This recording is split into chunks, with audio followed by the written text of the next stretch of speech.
Terjadi pembunuhan di Kelurahan Ereng-Ereng, Kecamatan Tompo Bulu, Kabupaten Bantaeng, Selasa, tanggal 26 Oktober tahun 2021.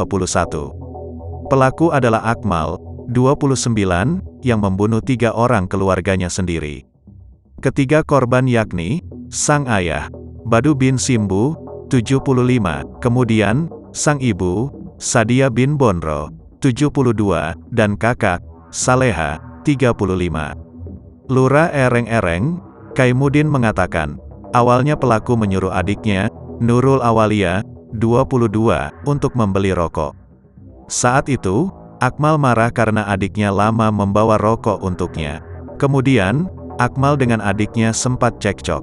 Akmal yang pegang pisau dapur kemudian menyerang adiknya.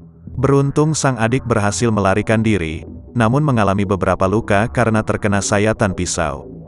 Sementara sang kakak, Saleha yang datang untuk melerai juga diserang oleh Akmal menggunakan pisau dapur.